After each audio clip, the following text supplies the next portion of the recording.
Hello and welcome to the James Granström podcast, Super Soul Model Series, where I help people tune and tap into their natural state of well-being. Today's podcast is how to find calm amidst the chaos. Hello and welcome back to the podcast. Today I've got an excellent show lined up for you. And if you're new to the podcast, please remember to like, subscribe and share. And if you're returning to the podcast, please remember to give a review wherever you're listening to this. Anytime you hit the like button or anytime you subscribe to the show and leave a review, it really helps the show to grow and get out to more and more people who need this message. So thanks in advance. Today's episode is how to find calm amidst the chaos. Really important show for many people right now.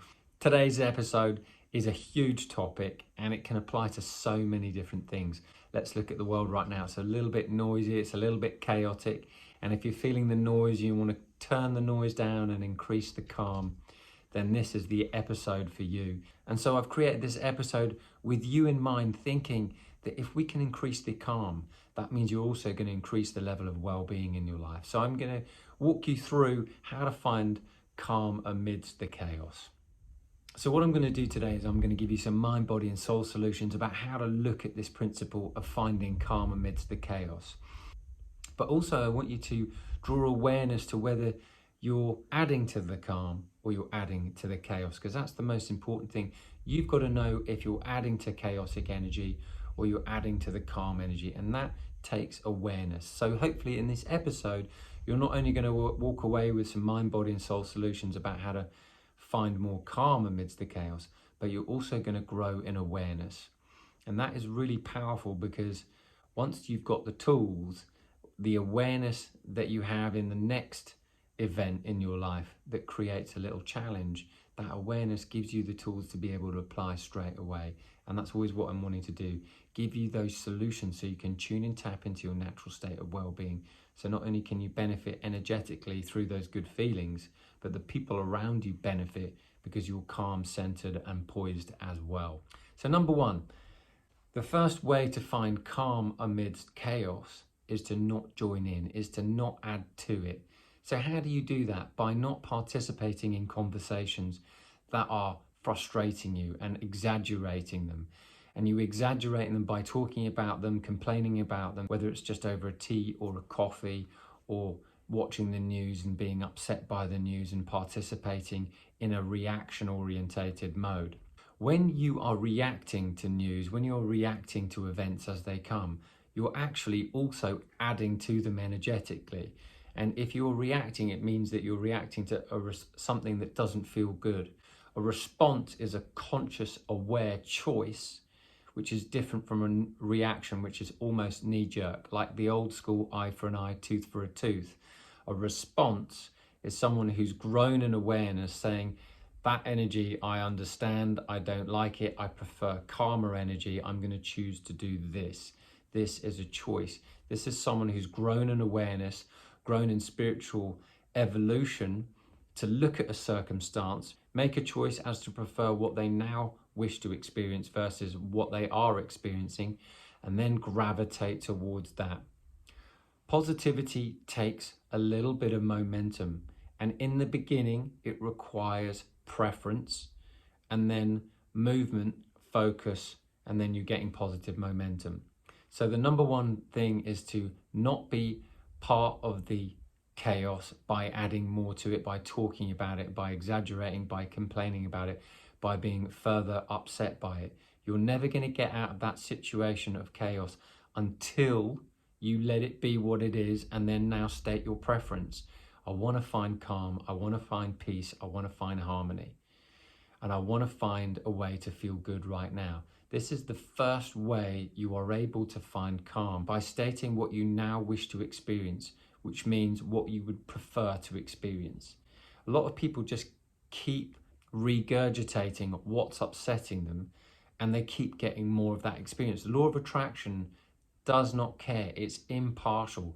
Your mind does not care, it's impartial. If you pay attention to it and it's upsetting you, the mind will just go, oh, you like that? I'll give you more. So that's how it works. And chaos is just a huge part of resistance at work. But there is order amongst that, but I'm going to talk about that in a minute. Number two, detach from the drama. Now, I've talked about this previously in other episodes, but when you detach from the drama, it means that you are now beginning to understand that drama only begets more drama. So if you're upset and you're reacting, you're only going to get more. And so when you're adding to the drama, when you're adding to the resistance of chaos, you're going to just get more. So you have to detach from it. All suffering is caused from an attachment to a person, a thing, or a situation. And when you become attached, you're bound to it, which means your ego's energy is attaching to that person, event, or situation. And if it doesn't happen the way you want it to be, which is what happens in chaos, you suffer.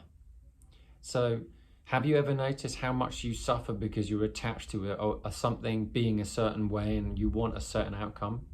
And if it doesn't happen, you really, really get a meltdown.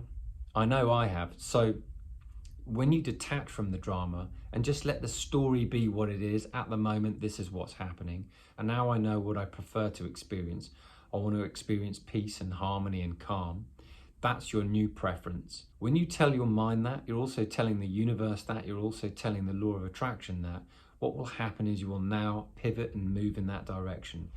When you're detaching from the drama, what you're actually saying is that I'm not willing to suffer through this experience, because if I choose to attach to this situation and remain upset by it, I know I'm going to continue that energy stream. I'm going to continue that energy that I'm feeling of upset, challenge, fear, grief, stress, anxiety, anger, whatever it may be. So when you detach from the situation, it means that you can observe it, but it means that you're not participating in that energy anymore, because you've now made a new preference. I choose to feel calm. I choose to feel peace. I choose to feel harmony. And I choose to look this way instead of that way. Number 3, you keep your own counsel. Meaning you've got to keep focused on where you're going rather than where everyone else is going. In chaos, you often find that there's just such a mishmash of energy going on. Let's look at it globally. You're looking at certain things breaking down in economic systems. You're looking at certain things breaking down in political systems. You're looking at things like in the UK right now, there's a challenge to be able to fill up your car with petrol. And if you're finding that really difficult, you're looking at what everybody else is experiencing. But are you keeping your eyes on the prize, which is, I want to fill my car up? Are you keeping your eyes on the prize and focused on what you want, which is, I want to find a place nearby where I can fill my car up with fuel easily? Or are you looking at what the news is saying is there's no place to fill up your car with gas? Someone somewhere is always able to have a different experience to you. But are you paying attention to the chaos, or are you paying attention to keeping your eyes focused on what it is that you want? Because most people in chaotic situation, this used to be me by the way, which was looking at the world and thinking that's what is happening to me, rather than choosing what I want. And when you keep your eyes focused on what it is that you want, life becomes a lot easier, meaning you're keeping your own counsel. Let's look at people like Björn Borg. People used to ask the tennis player Björn Borg ages ago, and he was a bit before my time, but people always used to say, Björn, how did you get so good at tennis? What did you do to retire at the age of 25? How did you have so much success? And this is the era way before Federer and Djokovic and Nadal. He just said this simple thing. He just said, I just keep my eyes focused on hitting the ball. Now, if he can do that so simply, which is just to focus on hitting that ball, then you can do that by focusing on what you now want. Because when you focus on what you want, you're going to reduce chaos and you're going to increase calm. And also, let's look at another analogy. When you're skiing, if any of you have ever skied who's listening to this podcast, when you ski, you have to focus on yourself while still being aware of your environment, all the other skiers on the slopes, the topography of the land, the flags, where everyone's going, your equipment. But if you're focusing on the person in front of you, there's a strong and high likelihood you're going to go straight into them, because you want to focus on where you're going, not on the skier in front of you. When you can focus on where you're going, that's where you're going to end up. And when you focus on what's in front of you, or you focus on the chaos that's surrounding you, that's what you're going to end up experiencing as well. Focus on where you want to go and what you want to have, and that's where you'll end up going. It sounds so simple, but it seems seemingly tricky to implement. Yet this particular episode is just here to remind you to focus on what you want despite what's going on around you. Years ago, I used to have a challenge with one of my sisters, and it was just like sibling rivalry in our younger years.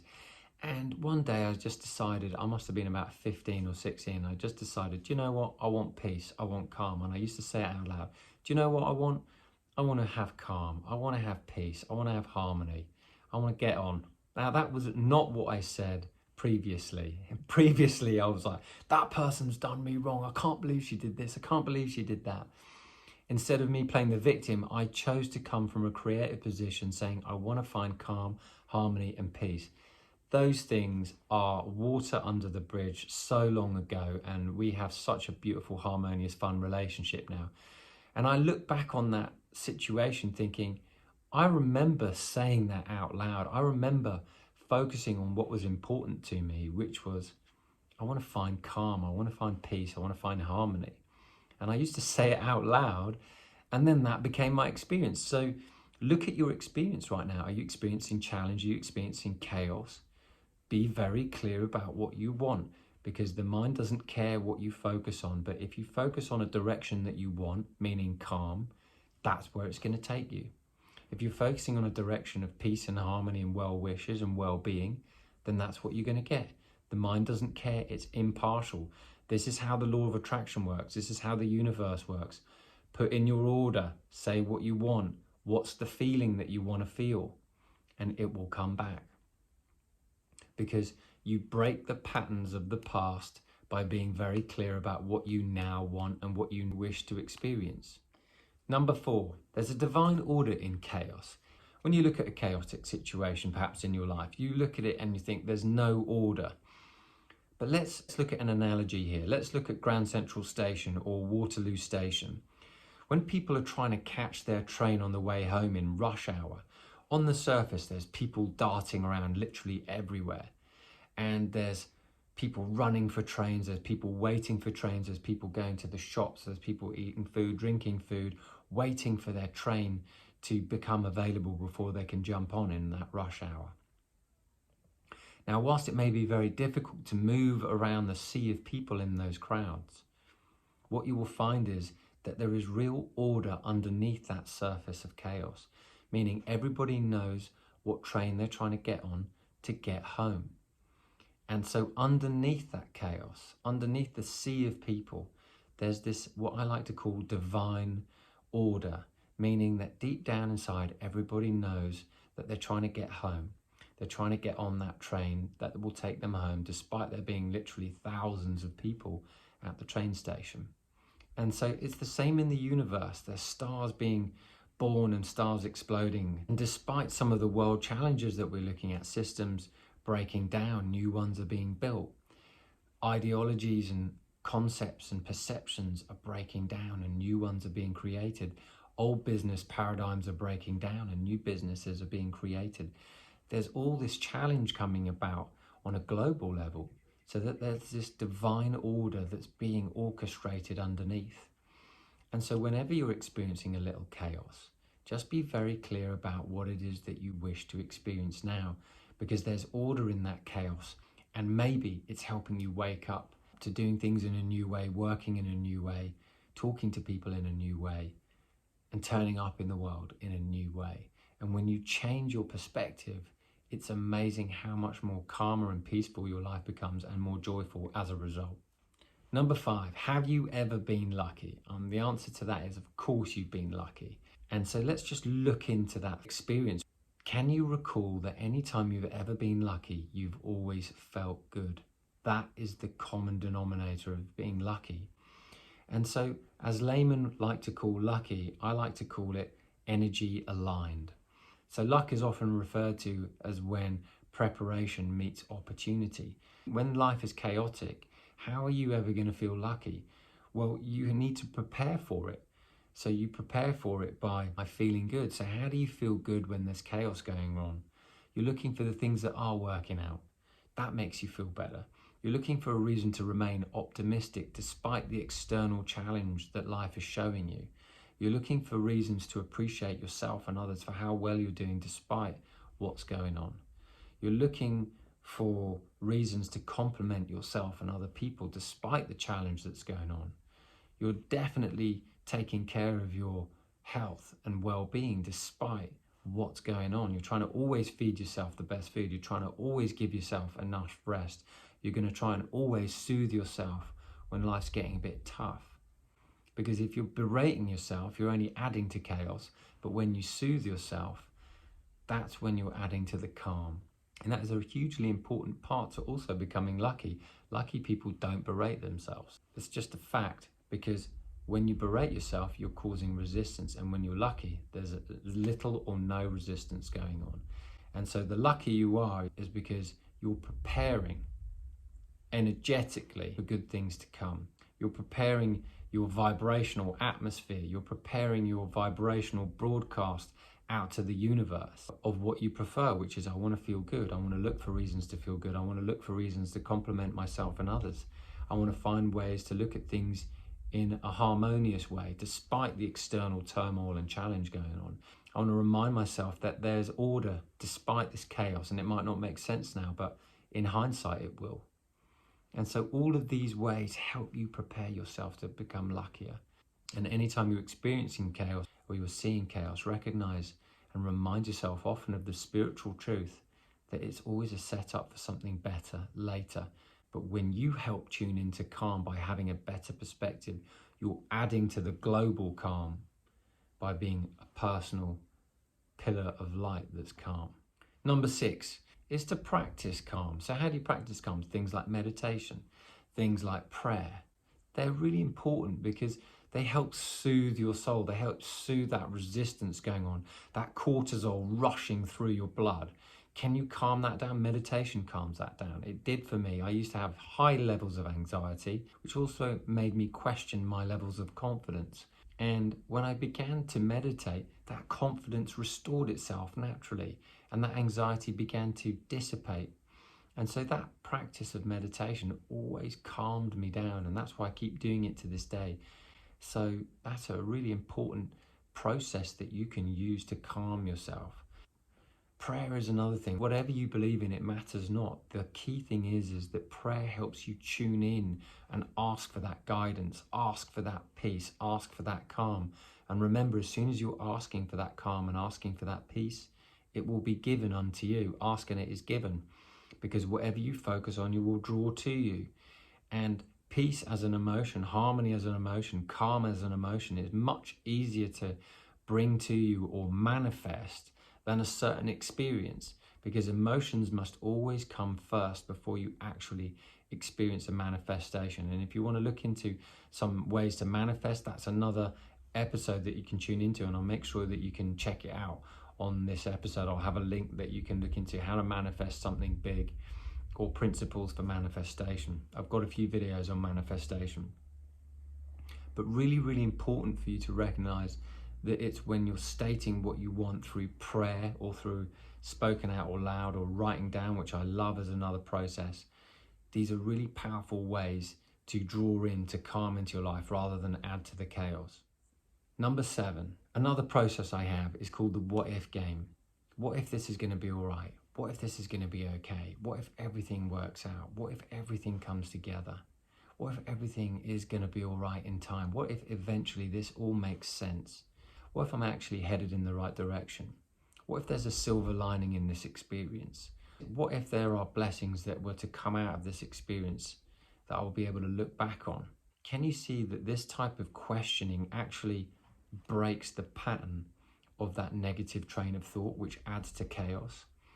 Because as soon as you break those patterns that cause that resistance, you're going to go into calm states. You're going to go into flow states. And I've played this game with my clients so many times, and it's amazing to see the successful results that people have just with a simple minute or two of playing this game. And let it be a game, because it almost sounds so silly, because the mind is like a driver, and you're either driving it through your conscious thought, or you're allowing that monkey on your shoulder who's got that louder, noisy voice to be the driver. Be the person who's conscious of what thoughts you're thinking and how you want things to be. Because as soon as you're clear, you won't be adding to chaos, you'll be adding to the calm. It's that monkey on your shoulder that is the one that helps you experience chaos. So don't let that be your driver. Let your conscious mind who's focused be the driver, and it will always take you to calm when you're decisive. Number 8, another way to find calm amidst the chaos is by humming, is by singing, is by listening to music. Music and sound that we produce has an incredible effect on calming the body's nervous system. I never forget watching I'm a Celebrity, Get Me Out of Here. Years ago, I watched this newsreader get stuck in this strange coffin where she was surrounded by rats, and it was really terrible and it was really scary. And the reason why I'm bringing this up is because she had to stay in there for a minute as part of this challenge. Now, why they do these challenges, I do not know. It's not a show that I like to watch.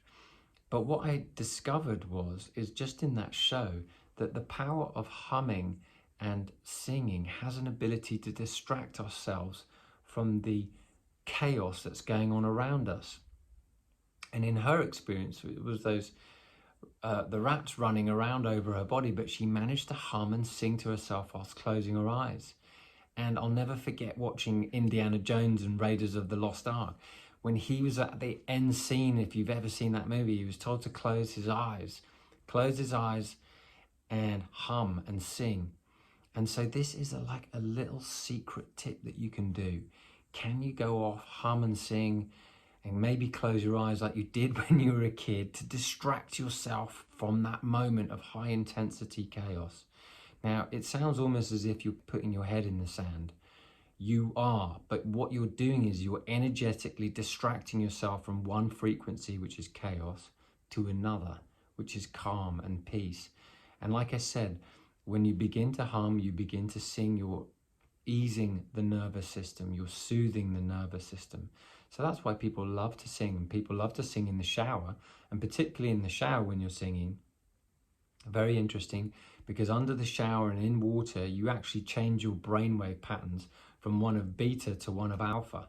And that's why the shower, often people receive good ideas. Interesting that, isn't it? But that's because your brain waves are in a different pattern. That's why I love to swim a lot and be in the water, because as soon as I'm in the water, I know my brainwave patterns change, which means I'm more receptive to good ideas and I'm not in that fight state anymore. I become more in this calmer energy, and you can too.